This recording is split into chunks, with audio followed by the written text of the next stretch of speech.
Welcome to the TriDot Podcast. Today I have Coach Joanna Nami, the lead coach of Team JoJo, and Coach Ryan Tibball, the lead coach of Triple T Racing. They are joining us to talk about the very beginning of every triathlon event.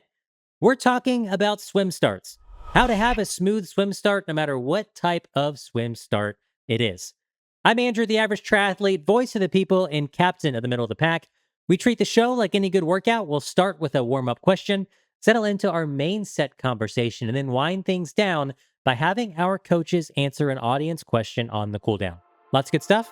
Let's get to it. This is the TriDot Podcast, the triathlon show that brings you world-class coaching with every conversation.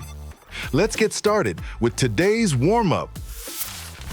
The more you race, the more experiences you have getting both in and out of the water on race day.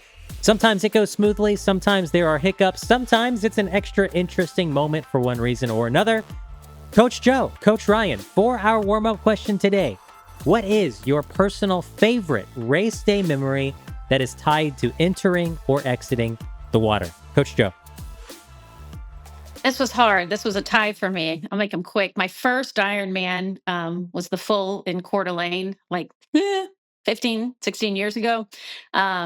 And I was standing with one of my best friends, Suzette Schutze, as we were standing on the beach, mass start. And, it's like 10-minute countdown. And she said, and I turned to her and look, and I'm like, because the women are in pink caps, the men are in green. And I look at Suzette, and she's like big sister to me. And I'm like, where are the women? She says, we are the women. And there was so few. And then she grabbed my arm and we ran. Second story was, I think, the initial Ironman Texas 2011 mass start. They would not sound the horn until all 3,000 athletes were in the water. Oh And my there was a lot of gosh. people afraid. So we treaded water. I don't remember exactly how long, but I think it was around 30 minutes. But I was hanging on to a Wow. kayak, like chest to back with athletes all along the kayaks. And then there's a young guy next to me, and I turn around and he has a beach ball, and he's sitting on this beach ball, like holding it against his chest. And a lot of people back then in mass starts used to blow up beach balls and launch them into the water. And he looks at me and he goes, "Get on my back." And so at this point, I'm now on the back of some like 20-year-old kid Yeah. hanging on for life. And Yeah. then they blow the horn. He's like, "You can get off now." so so those were interesting days when the mass start. Those were a little bit different. Exactly the kind of story I hope to get here. Exactly the kind of thing I wanted to cover in this episode. Every swim Yeah. start is different, right? Whether it's rolling or anyway, great stories there from Coach Joe. Great stories. I had the privilege of watching you, Coach Joe, at your swim start for your first Kona Ironman World Championship, treading water Oh out yeah. there off Digby Beach, and then the cannon went, and we were Yeah. like, "Go Joe, go Joe!" I was on the pier, not racing, so it's a little easier for me than you. Coach Ryan, Yeah. what is your favorite memory from a swim start or swim exit? Well, it actually it's right along the same lines as Coach Joe. I mean, I look back into my triathlon career in Ironman Arizona, mass swim start. And yes, very much like you, Joe. But fortunately, I had my own built-in beach ball because I was wearing a wetsuit. It was, frigidly Yes. cold. But yet we had to wait for 2,500 plus athletes to get in the water, and I I pride myself in being pretty decent at swimming, so I'm getting up there and I see those kayaks just drawing that imaginary line, and yes, we're still treading water in our wetsuits, and then just trying to find the best way to relax until everybody gets in the water. I even got a picture of that, and which is really nice to have. Just looking at it, and when the cannon goes off, the water just look like it just starts boiling. It's Mhm. amazing, and I miss those days. I really do. But Yeah. that I have to talk about the exit though, and Okay. that happened in the Yeah. same event, which was a very memorable thing. Was when I got out of that water because again, like I said, it was frigid water. It was like 60 to me. It was 62 degrees. That's cold, and I get out of the water and I'm actually hypothermic and I'm shivering uncontrollably. And as I'm getting out and I've got my wetsuit stripped down, I am just shaking going into trying to get to the changing tent. And a volunteer asks, goes, "Hey, are you okay?" And I go, "I can't stop shaking." And immediately she yells, "Medic." And immediately I take off and start running away from her as quickly as I could because I wasn't about to stop my first Ironman Yeah, yeah, attempt yeah, here. yeah. And I did proceed to sit into the changing tent for about 20 minutes. So it's been my longest on record T1 ever, and just to try to warm up. So, I mean, great. It's a memory that I repeat to my athletes often. So, I have to give the swim exit of Escape from Alcatraz a shout out. You would think the swim entrance would be the big memory, but no, for me, I was so in my head scared of getting eaten by a shark in San Francisco Bay that when I got to that beach, I've never been more relieved and excited in my entire life than when my feet hit that sand and I was just big grin the rest of the race. I didn't get eaten by a shark. Hooray. We're going to throw this question out to our audience like we always do. This is going to go out on the I Am TriDot Facebook group. It's also going to go out in the TriDot Community Hub for our athletes that are there. Let us know from all the swim starts and swim exits you've experienced, which one was the most memorable for you? Can't wait to see what you guys have to say. Let's go. On to our main set where Coach Joe and Coach Ryan are going to coach us. They're going to teach us, no matter what type of swim start we have, how to have a smooth swim start, how to set ourselves up for just to have a great rest of the race, how to deal with the anxiety or the physical things that go along with that type of swim start. And coaches, before we kind of roll through each different type of swim start that an athlete might face in their next race, I just kind of want to know overall, how much does the type of start our event has affect our overall race? Does it have a big impact on what races we should choose next?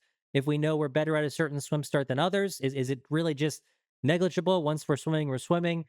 Should an athlete consider when they go to register for a race what the type of start is going to be?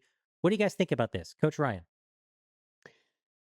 absolutely. I mean, so some athletes who, think about you've got ocean swim starts, you've got river swim starts, you've got lake swim starts. Some people are afraid of, the Loch Ness monster in that lake. And so, they may not choose to be in a lake setting. It's like, If you know there's no what, I'd sharks, rather I'm swim good. the If there's sharks. no sharks, I'm totally happy. Yeah. If there's sharks, then Exactly. I'm thinking about it. But I mean, game planning, yeah, knowing exactly what race you're going to be registering for and game planning that is essential. It really is absolutely essential. Knowing your race and being comfortable and hopefully reducing any anxieties or those kinds of things. It sets the tone, of your day, essentially. And absolutely, if you know and you're comfortable with your swim setting, whether it's a mass start, wave start, whatever it is, or time trial start, again, maybe you don't like a lot of people around you, and so you might not choose that particular race. You might choose a race where you go, "Hey, I know we're going in one at a time or three at a time. That's fine. I just don't want 50 people around me in one place." And then understanding that again, we may talk more about this. And again, age group starts with the waves and again, as already mentioned with the single or, a few at a time. But secondly, should athletes consider the type of start before registering? Yeah, you really should. Um, I mentioned about ocean swims versus lake swims versus river swims, and Mhm. maybe some people fear the river because of currents, and they're like, okay, you know what, like California, for example, Ironman California or Oregon have great currents, so it's up to you whether you want to embrace that current or not, right? But again, addressing these things is absolutely essential, and then that's what us experienced as coaches can help really discern those challenges and really overcome those challenges and conquer those fears that you might have for sure. Yeah, I think early in your triathlon career, it might be, or if you have a certain swim fear, right? It might be avoiding a certain type of swim or a certain type of swim start that maybe intimidates you. But I think as you're in the sport for a while and you get more and more comfortable in the open water environment, You kind of flip the coin, and you can say, okay, like, what type of swim start have I not experienced yet? Right. And these days, especially, so many races have moved to a rolling start. And so it's like, okay, who still has a mass start? I haven't done that yet. Let me try it. Like Ryan, I haven't done. I've done some river swims, but I've never done a race with like a big current that pulls you down the river. Like, so maybe I'll look for that in a future race just to experience that. Right. And try something a little bit different. I haven't done a race like Ironman Texas. I know there's a 70.3 in Austria where like you're like swimming down a canal with like just massive crowd support on both sides. Like that sounds kind of cool. Maybe I'll look for that in a future triathlon experience. So, yeah, definitely flipping the coin, right? There's looking at what race should I do based on, oh, I have a certain fear or a certain aversion to a certain type of swim start. But you can also seek out races with certain types of swim starts just to vary up your triathlon experience.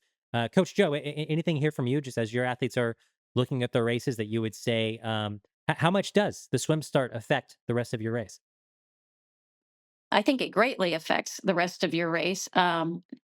Not only the type of swim start, but the planning and preparation for that swim start will more affect. A Okay. lot of times we can't get away from a certain race that we really want to do, like our family's from Wisconsin, or our home base is Texas, and so we really love the bike and run portions of that race. But so we're gonna need to do that swim. Sometimes it's we can decide on races sometimes based on swim start, and then sometimes we need to prepare ourselves for that swim start no matter what it is. And the one thing I think about often is, and this doesn't have to just do with triathlon, but whenever we have an event early in the day, say you are biking and you almost wreck, or you or almost get sideswiped in your car, your anxiety level, your nervous system goes to a 10 or a 20 immediately. You feel the effects of that Yeah, the great rest of point. the day. It's the same with, a swim start that you're not prepared or have practiced. You'll send yourself into that extreme anxiety state often. And then that kind of trickles through the rest of your day. It kind of sets the tone for what the race is going to be. So a lot of people come to me now that I have a lake at my house to work on how can I get over this initial fear? And we're going to get into that Andrew and Ryan, I know later into the podcast, but the initial preparation and how I'm going to set the tone of my race, starting with the swim start, starts early that morning when you get up. It actually starts during your training and how you prep for that start, Yeah. but it does start in the hours, 2 hours before that race. Let me set the tone for what I'm about to do.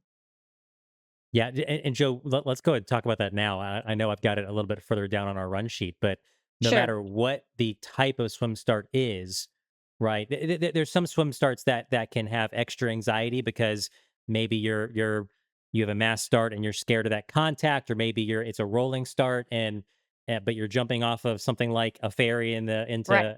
San Francisco Bay, and that has you worked up. There's some swim starts that can, because of the nature of the swim, can lead to anxiety. But then there's obviously just some people that anytime they're jumping into an open water swim environment, they have anxiety. So whatever the case may be, if an athlete feels anxious, how can we deal with those feelings? How can we I don't want to say eliminate, because maybe that's not the goal. How can we mitigate the impact that has on the rest of our race? Um, you know, e- I would have said, I have some old faithful techniques that I have used with athletes in the past and had them practice.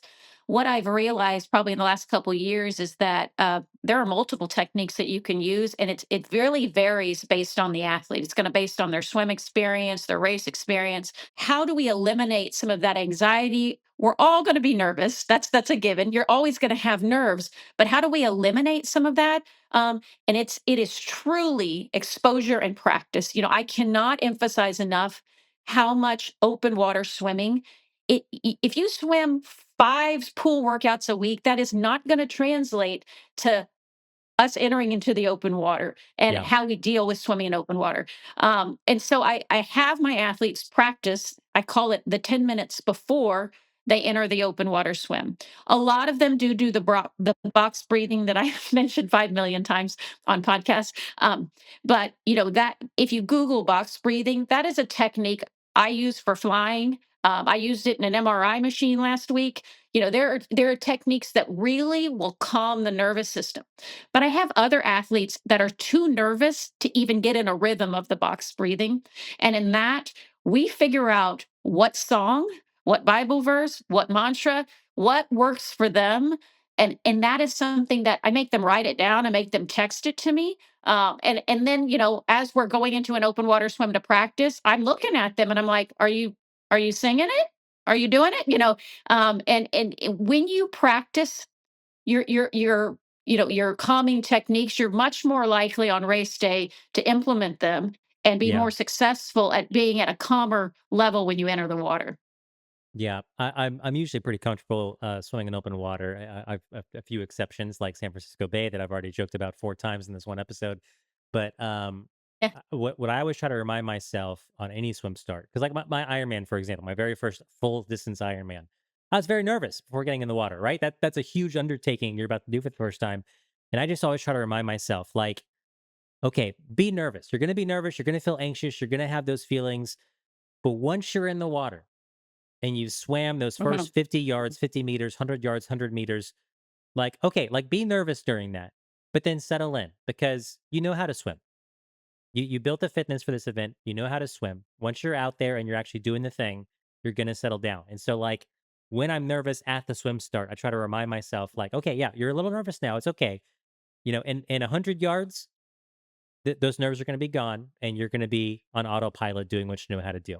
And I'll tell them, when you hit that water, I want you to smile Yeah, and think great. about how grateful you are that you've Yeah, made it to this point. When you turn, I'm always telling them, turn nerves into excitement. yeah, Before you hit that Yep. water, it'll be nerves. When you hit that water, it's now excitement. And that, being grateful, when you start thinking about that, it kind of nerves subside and you feel better. yeah, love that. Okay, let's. The heart of this episode is I really just wanted the two of you to just walk us through what we should be thinking about, how we should approach each type of swim start an athlete might encounter. And we won't run through like every sub scenario, right? Like a rolling start into a lake, a rolling start into a pool, a rolling start into. We're going to talk about rolling starts, right? And we'll cover some of the different things that might happen, but if there's something we miss, if there's a swim start type that we miss, and I didn't think of it, Joe didn't think of it, and Ryan didn't think of it. Hats off to you at home for thinking of it. You're invited to be a producer of the TriDot podcast moving forward. We think we have all the big categories covered here, so let's get into it and see what our athletes need to know about each type of swim start that three of us could think of. And the first one I want to talk about is a rolling start jumping into the water. So a rolling start is obviously where the athletes are in a long line, right, and just a few at a time, or even one at a time, are entering the water. And in this case, we're talking about jumping into the water, regardless of what that type of body of water is. Coach Joe, what do you tell an athlete about having a smooth start in this type of swim start? So this is a conversation that I do have a lot. Ryan probably does too, with races like Texas 70.3, where you are going off a dock. There are tons of Ironman races where you're jumping off a dock, and that's very scary, especially for those that are adult onset swimmers who are just are newer to Ironman racing and newer to open water swimming.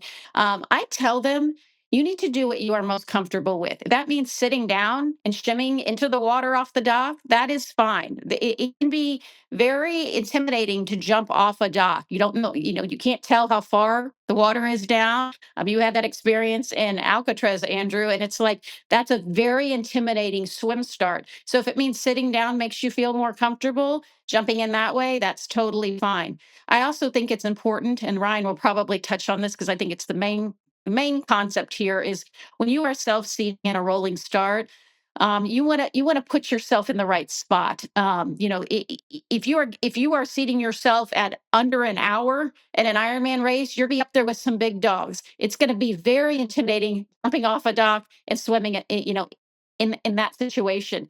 Um, it is very customary that Ironman athletes, they swim faster than they do and will self-seed much faster than they are. So we have that situation of not getting behind too many slow people, but seating ourselves, aggressively enough that we're in the right group.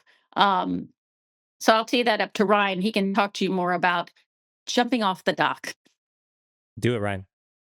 Yeah, I think footing is to be a strong consideration. You're running and jumping off of some surface. You better one be very familiar with it and go check that out before race day happens. Yeah, great And idea. getting up there, it's like, hey, because I've known many of athletes that have literally slipped and fallen and actually ended their day without even starting their race. I Wow. mean, barely starting their race.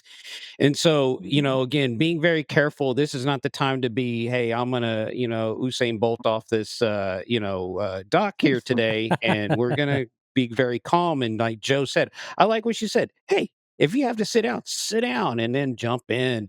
I think I've seen athletes do that, and there's nothing wrong with that. Again, you're setting the tone for your day. You might as well do it the way you planned it and want to do it. So there, that is my absolute, guidance on that. And running in is like, be very, very conscious and very controlled in your entry into the water to begin with. One thing that, I encourage athletes to do, a lot of us don't have access to a dock or something to practice. I harp on practicing and being exposed to what your race scenario is going to look like. Sometimes you have to improvise. And if you only have access to the pool, then you're going to need to visualize, you know, close your Yeah, eyes, stand 100%. at the Yeah. edge of that pool, visualize stepping off. Do that 10 times. Do it over the last 6 weeks of your training for a race. You're going to have that same feeling. If you can visualize it off the pool as you do when you're standing on that dock, you're going to be like, I've done this. I'm not going to get hurt. I'm going to be fine. But we have to sometimes improvise with, where we're training to get that feeling. Yeah, and Joe, you can take the next step, right? You can practice that jump in the pool. You can jump into the pool off the side of the pool, visualizing that river, that lake, that piece of ocean, Yeah. and then lean forward, put your goggles down, and start swimming, right? Because that's part of it too. Is it's Yeah. always like it's that first time where you're pitching your body forward horizontally, knowing people are coming behind you, getting your goggles under there, and starting your motion.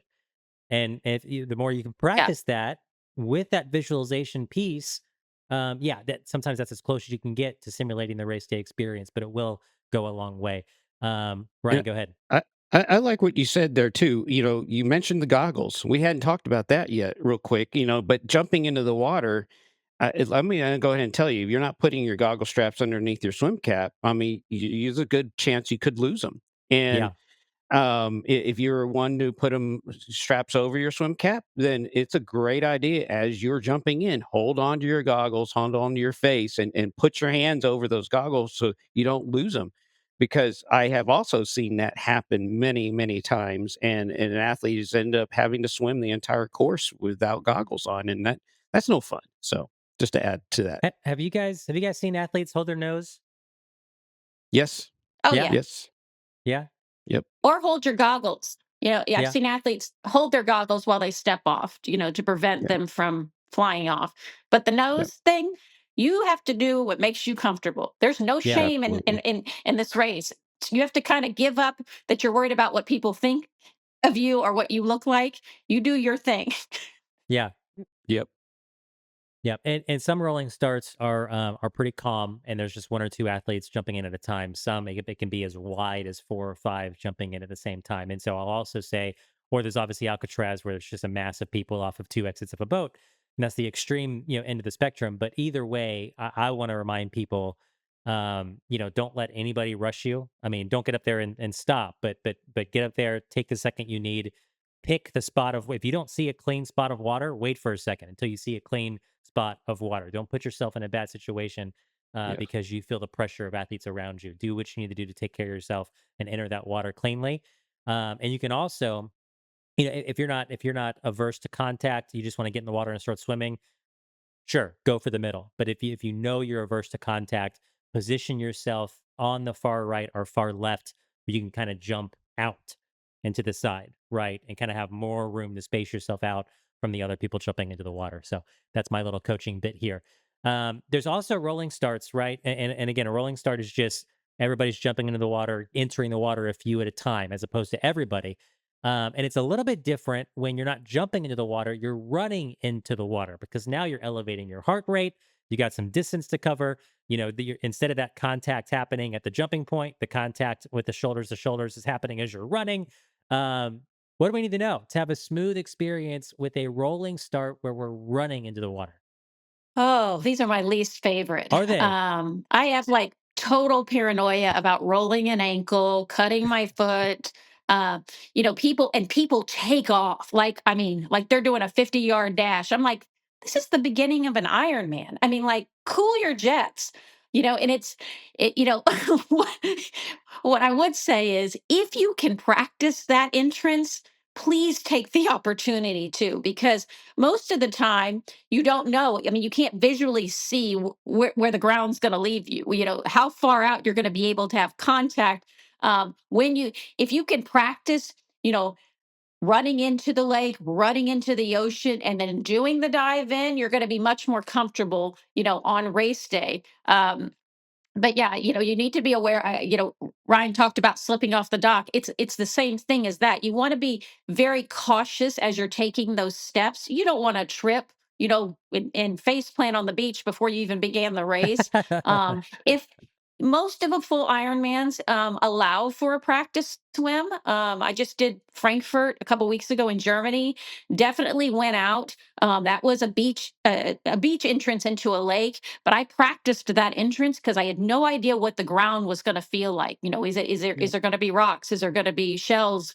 And I wanted to know for sure. And there was some stuff on the ground. So in that case, on race day, I made it a point to kind of cautiously jog Yeah.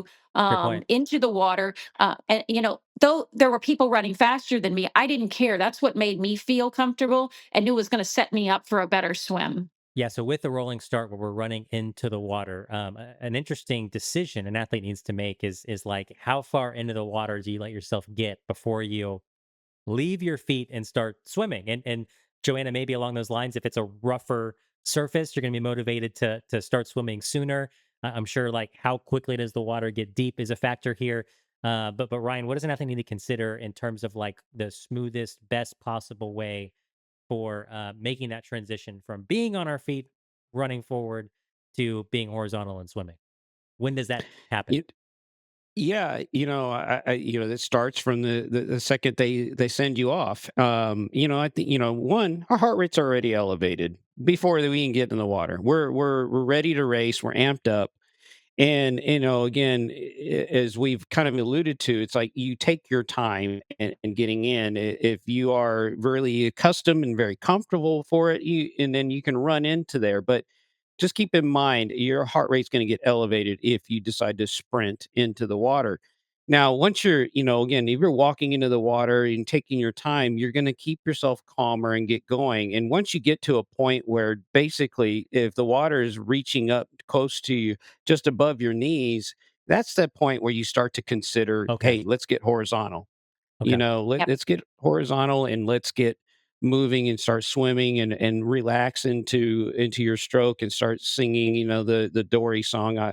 Just keep swimming and you'll be nice and good. I mean, that honestly, guys, that is one of my favorite songs. I just start singing that in my head because it works. It keeps me It calm, works. It makes you and happy, keeps you calm. it Yeah, does. It smile. It just made you guys smile too. So I mean, sure. that's the point.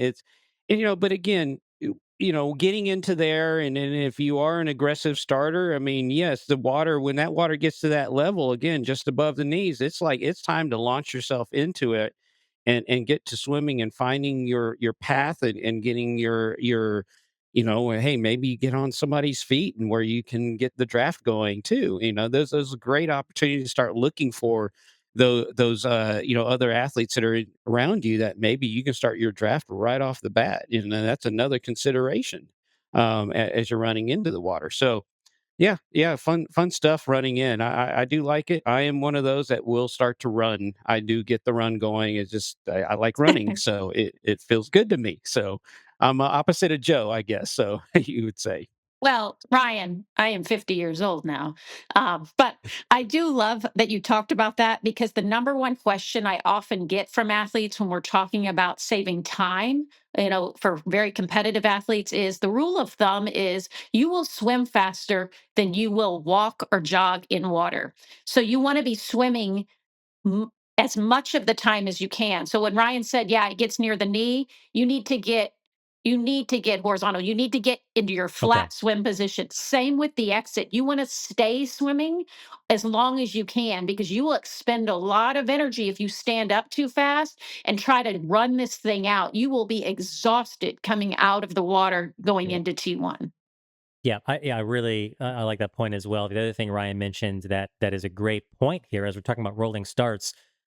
A lot of races have switched to rolling starts, right? I mean, this is you're both nodding your head. I think this is the most common swim start type in triathlon, whether it's your local sprint and Olympic with a pool swim or a lakes. Like it just, for safety reasons, it spreads the field out.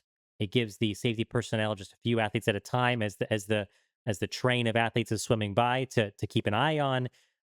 It eliminates just all this chaos and contact at the start. And so there are still other types of starts, but the rolling start largely is the number one format in triathlon. And once you get rolling, kind of like what Ryan said, like in a rolling start, there isn't this as much this jockeying for position that happens, because you're only getting into the water a few athletes at a time. And if you're seating yourself correctly, like Coach Joe mentioned, you really just enter the water with the group of athletes you enter the water with, and you just kind of find some feet and you stay behind them. And if someone's going a little too slow, you kind of go around them. If someone's going too fast, they're going to go around you. But for the most part, you're kind of just entering this long. Jeff Boower, TriDot CEO, has referred to it as a processional, right? Really, for the rest of the race, you just kind of enter this long line of a processional that goes around the course, and you get out and you move onto the bike. So it's a very once you're actually in the swim, it's a much calmer experience than a mass start, which we'll talk about in a second, or a wave start. But what from you guys as coaches, Coach Joe, what does an athlete need to be thinking about once they get horizontal, they start swimming, they're looking around at the athletes around them? Um, how do we need to start positioning ourselves for the rest of the swim to go smoothly? So I have my athletes break down a swim, usually into quarters. And a full Ironman swim, it may be different for some athletes. I may have them break it down more. I usually have them set the alarm on their watch for 500 meters. Um, Initially, as they're entering the water, our first concept is we're going to get as flat as possible. We're going to swim, not aggressively, but strongly, to hold our space. But I have them always, for the first 500, breathe to their natural side every stroke. Even if they say, "I'm more comfortable bilateral breathing, I get in a rhythm," I said, "That's fine. But the first 500, I want you breathing every stroke, because you are on edge. Your nerves are high. Yeah, And I want you to start immediately mastering the inhale and exhale, full exhale. The only way to do that is to get in a rhythm of breathing to your natural side. And the moment your mouth goes underwater, every time you're doing that slow SEPA bubbles or that slow exhale, that's going to calm you and set you into a rhythm that sets you up for a great swim. Once as they're proceeding through their swim, and every 500 meters, usually that alarm goes off, and I'm having them switch their focus point. And that's dependent on the athlete. Sometimes that might be form, sometimes that might be, kicking harder, sometimes that might be sighting if they tend to drift from one side to the other. But it's really important to plan the swim as much as you plan the bike and the run. And most people don't. They're just like, the swim is the shortest part of the race. I'm just going to get it done, and then I yeah, can start my day. And like we just mentioned, and Ryan talked about it, it'll set the tone for the rest of the day, and you'll feel so much more confident and so much smarter overall that you really mastered your race if you really practice and plan out that swim. Yeah, very, very good. I love that. So lots of good stuff there about the rolling start, right? Whether you're jumping into the water or wading into the water, get horizontal as soon as you can, seed yourself correctly, and then have a smooth swim. Let's move on to wave starts. This is kind of the next big category. And a wave start is when you are starting at the same time as a group of people. It's usually your age group or maybe a couple age groups wrapped into one. And there's a couple of different ways to do a wave start. We're going to go through each one. And so let's first talk about a wave start where you are treading water until the gun goes off. Coach Mhm. Joe, you kind of share some stories along these lines in your warm up answer. So talk to us about a wave start Yeah, where I we're mean, treading water until the gun goes off. right. Yeah, that I was before that was talking about more of a mass A mass start of start. Yeah, sure. 3,000, but now the championship races are wave starts, as in Kona, like the two times that I've done that race. You can be out there for quite a bit, and you're watching these other waves go off, which raises your nerves because you're like, whoa. They're really taking some times between launching these with these waves, as if we're talking about treading water in a wave start. For competitive athletes, you like a wave start. You like to know where the people around you are. You like to start with the group. There's nothing worse than a tracker when you're watching the IM tracker and you think you finished here, and then six more athletes come in that started way later in the race. So as far as that wave start, competitive athletes like to be around the athletes that they're competing against.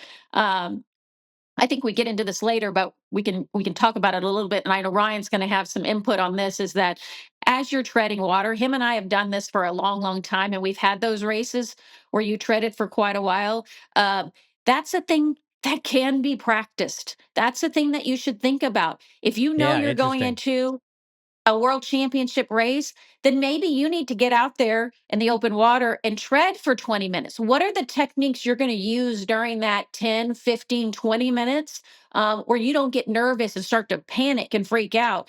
For me, I use the time as warm up. I know that they'll say, ladies, you have 5 minutes till the gun goes off. I will take that 5 minutes and you'll see me backstroke it out of the group and swim it back, backstroke it out, swim it back. I'm going to use it to warm up. I'm going to use it to loosen up as well. And it's there's something very calming for a lot of athletes to get on their back and just take deep breaths and relax versus just doing egg beater with your legs Yeah. during the treading and wearing yourself down. So it's better to breaststroke, backstroke, side stroke. Just swim out a little bit, swim back. The time will go faster, and then you'll be more warmed up to start. Yeah, I've never thought of practicing that treading water first, and that's so Mhm. interesting. I've had two local Olympic distance races where it was a wave start, and it's at the time of recording this podcast, I'm 37 now. When I first started in triathlon, I was in my late 20s and early 30s, and very often the young men go first because they assume the young men are going to be fastest, and they want to get the young men out of the way. And so I've had two treading water starts where my age group was the first one to go. And so they get you out there and then yeah, you just kind of have to even at the local level where there's a couple dozen athletes at most, you can tread water for a while because they're getting all the other age groups lined up and whatever.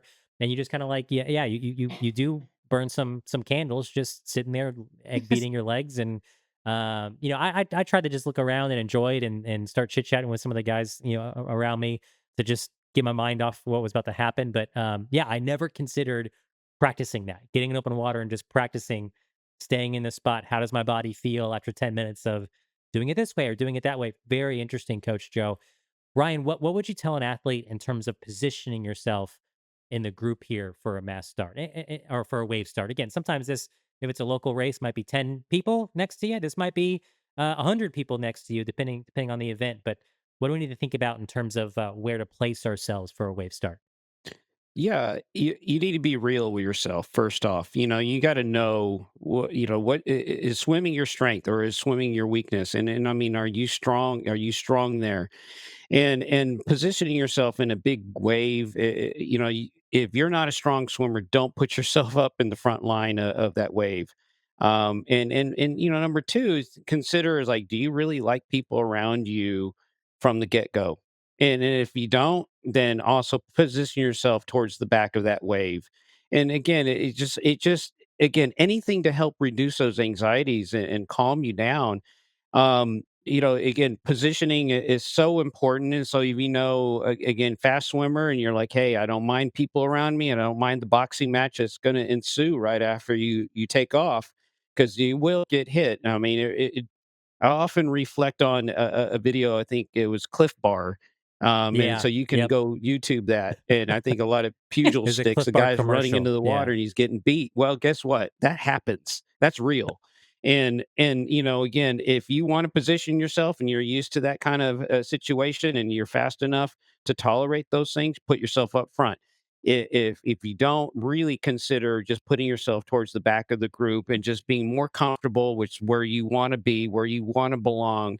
And I will add to it is, like, I like what Joe said. Those are all great things that I have done, where I'll get on my back and learn to float on my back. So maybe you can practice that in the pool too. If you're expecting a wave start, wave start in the water floating, get on your back and save those legs, because you will burn matches if you don't. And I've done that many times. So just to add to this whole wave start treading water situation. So there's other wave starts, and no, we'll talk about those too. One thing I wanted to add, Andrew, was, and I think I finally, after like 20 years of racing, mastered it in Frankfurt. Was I was standing on the beach. This was a rolling start, but it would work for a wave start as well. And I started eyeing around me, who looks like Michael Phelps, who looks like Katie Ledecky. I'm going to get behind that swimmer. I don't know if Interesting. Yeah. I don't know if I don't know if I really found that swimmer. There was one guy I was eyeing, and I was like, oh, he's going to tear it up. Like, I know he's going to, and I want to save as much energy as possible on this full Ironman swim. And I am going to stay in his bubbles. I am going to see his big feet, and I'm going to stay in his bubbles, and he's going to pull me to the end of the swim. And it was the first time, this is just a side note, that Yeah. I stayed in men's bubbles, because there was very few women. It was a 15% female race. Wow. I stayed in the Wow. bubbles, and I sighted twice in a full Ironman race. I made myself stay down. I knew that if I had bubbles in front of me and people around me, I was in the right spot. So my point on this is that if you are treading water, you have some time there, do a few sink downs, relax, but look around you. You know who the swimmers are. A lot of times they'll be the ones in the bathing suits who choose to wear nothing else. You know, those are the swimmers, and you start off right behind them. Let them save you some energy. Let them pull you along, and you draft on them. That is bonkers. Twice in one Yeah. Ironman sighting. That is bonkers. And at that That race, Joe, is. you qualified for Kona. So it worked out for you. Yep. Congratulations. So Yes, it excited for is. you to go back to the Thank Big you. Island. Yes. Great. So Thank that you. lots of good stuff there on a wave start where we're treading water until the gun goes off. Another form of a wave start, and I've done this once actually, is where you're holding onto a wall, or maybe it's a dock, maybe it's a pier, but you're in water. It's a wave start. You're all going to start at once with your age group or similar, and you're holding on to something until the gun goes off. So you're pushing off a wall as opposed to treading water and then going. Maybe not that different, but I wanted to bring it up. Coach Ryan, is there anything different you would tell an athlete about that kind of start? I could kind of use what Joe just said. You kind of eyeball who's as you're walking along, and I've done this where holding onto a wall. I've done it once at USAT Nationals, and you can look around and go, I'm going to follow that guy. And most Yeah. people are, be honest with you, are not going to follow me. I'm the littlest guy in the group, most 9 times out of 10. So, I've done this. I remember holding onto the wall and having that conversation and looking at the guys next to me. And I mean, you could see them reaching out with that front arm, getting ready to take off. And I swear there's 3 feet longer than mine. And I was like, wow, okay. And I remember two of them having a conversation saying, hey, yeah, I guess we'll see these guys later. And sure enough, I mean, they just left me in their wakes. And I was like, okay, so I didn't pick the right guys to be next to apparently. And but again, it's like just give yourself that space. It goes back to that, and if you want to be on the end, you can kind of ends. You can look and see your course and go, okay, I want to be over here. I want a straight shot towards that, or I'm going to angle myself a little bit, just to see how it goes. So. Lining yourself up along that dock's edge can be, again, a little strategic at times, but again, when as soon as it goes off, it's like you determine, do you want to jump out there with everybody, or do you want to let them take off and you'll just kind of cruise along behind everyone at that point? And so that's another consideration. If you're not a strong swimmer, just don't bolt off there and just let them go. Let them clear the water for you, and then get going yourself. If you're a weaker swimmer, and those are considerations when holding onto a dock, all in the same line together. Okay, we got three more swim start types to talk about here on the episode. The next one is a wave start where we're running into the water. So we've talked about running into the water already as part of a rolling start. In a rolling start, you might be running next to two or three people. In a wave start, running in, you might be running next to 10 to 40 people. It really just depends on the event. If we're running into the water with that many people, is there anything else we need to consider that we didn't talk about with the rolling start version of running into the water? Coach Ryan.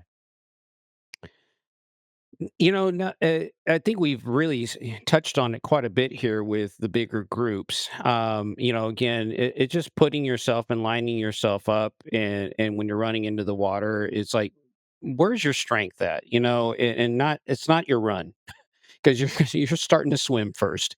So, again, position yourself in such a way that you may be a strong runner, but swimming might be your weakest thing. So, just let everyone go to keep yourself calm. We've said this many times already throughout this podcast. The goal is keep your heart rate down, because again, as soon as you get in the water, it's not going to get any lower from then on end.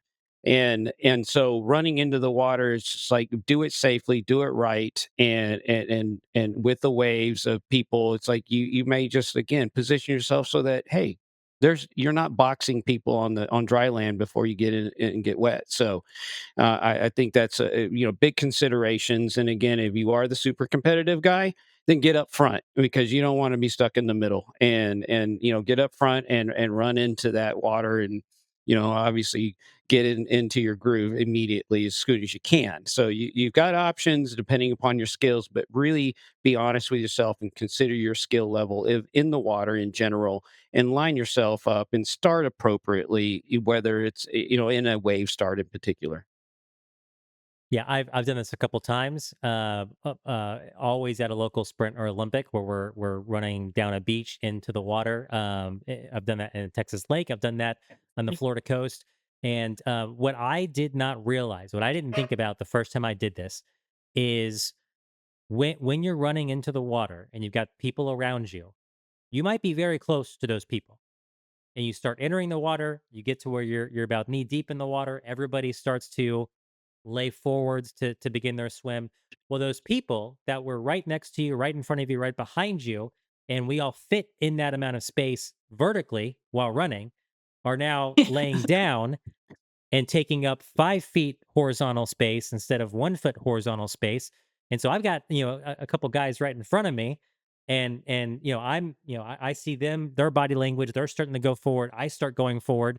Well, I land on their backs and their legs because whereas I just assumed I would have free water, there was now a body there. And so you have to think about like either letting the people in front of you get horizontal and get away before you lay horizontal and get away, or you got to kind of like dive to their left or their right so that you're not landing on their butt and legs. I didn't think about that as I'm running in right behind somebody else. You got to consider, okay, we all fit vertically, but how are we going to fit when we all try to get horizontal at the same exact time? So position yourself accordingly with that in mind. Joe, anything else to add here? A wave start running into the water. No, I think y'all had great points on all of that. I think we've covered most everything there. Well, Joe, take us into a wave start jumping into the water.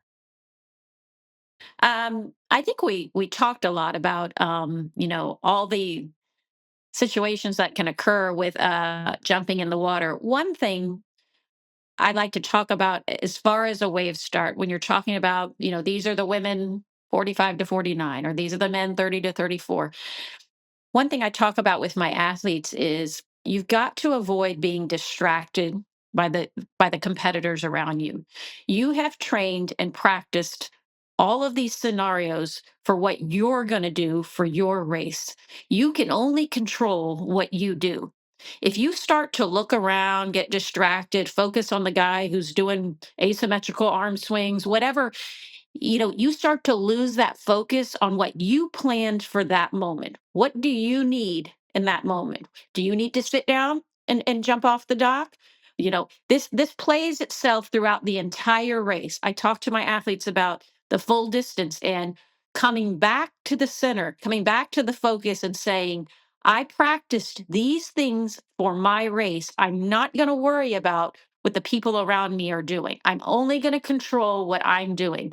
Um, and when I say that plays itself throughout the race, I add that on here, is that may be, I need to get back to where I feel focused and I feel comfortable during that race. So whether you're jumping off the dock, whether you're running into the beach, um, what can distract you from that focus point often is competitors in your age group if you're a competitive athlete. But again, I have to do that with myself. I have to remind myself, as I was running, as I'm treading water in Kona and starting off with hundreds of women in my age group, I can't worry about what they're about to do. And I can't base my race or my performance on what they're about to do. I can only focus on what I practiced and what I planned. And when you do that, you're going to be the most successful for yourself in that race.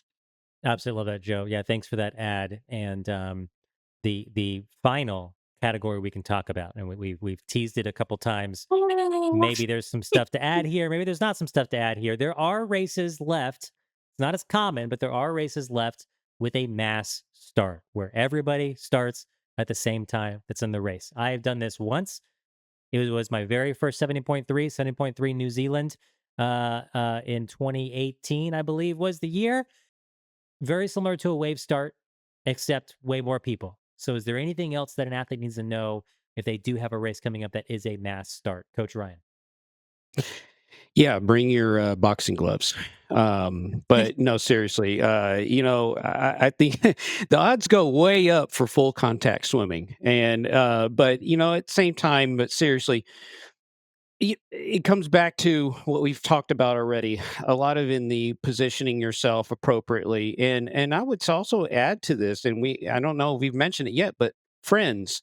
Many times you might be racing with friends, and if this is a mass start, and chances are you might be hanging out with your friends. And again, anything that's going to help calm you, make friends. In fact, make Yeah, friends in the mass love start, it. because if you're sitting there treading water, you might as well talk to them, because it's going to be hopefully less likely that they decide to punch you when the gun goes off. So, so those are things. But again, it comes back to position yourself appropriately in those big mass starts, and be prepared to be hit, because it's gonna happen, guys.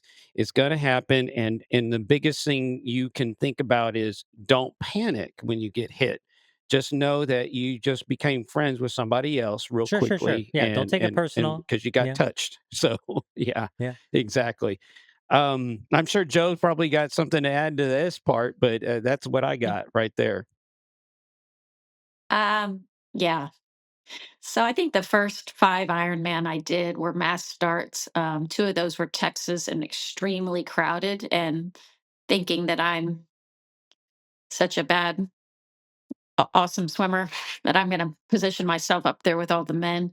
The 3 things I would say about mass starts are, what Ryan has said many times, and very, very important, is to position yourself correctly. If you are not a fast swimmer, do not get up there with the aggressive, a lot of aggressive male swimmers. Um, Secondly, you need to start off, and just as we talked about with any other scenario, I would say the same thing as breathing to your natural side, making sure you set yourself up to be calm, because this is going to be a more nerve-wracking situation. As far as contact with other swimmers, you are, like Ryan said, going to experience a tremendous amount more contact.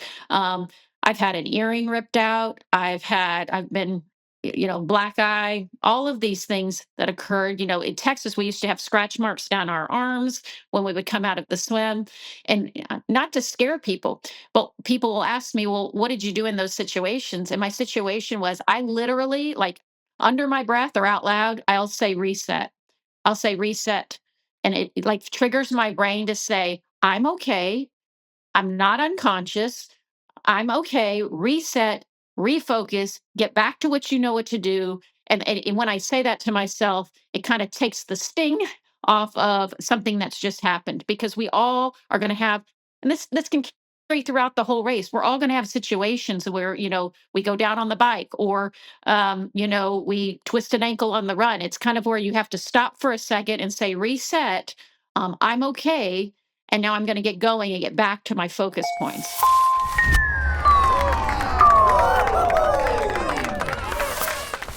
On to the cool down of the show, where I have one question from a member of the audience for you guys to answer, and then we'll call it a day. TriDot Ambassador Joshua Keene wants to know, what is the highest dot score that you can get? Does it stop at 100? So this is interesting. Athletes that train with TriDot, they have a swim dot, a bike dot, and a run dot score. It's a score of how fit you are across all three disciplines, and it informs TriDot of what your training zones need to be, where your opportunities for improvement are across the swim, bike, and run. Coach Ryan, what's the highest dot someone can get? Okay, I'll give you two answers. Let us know. First answer is, yeah, if you have a coach, sometimes I give out the 110%, but no, the real answer is 100. Yes, absolutely, be honest too. Having that 100 score, that is awesome. That means you are top of the world. You are a world class athlete. And I just say, again, you're equalized against everyone, against in the world. As you age up, you continue to develop your fitness and you maintain your fitness.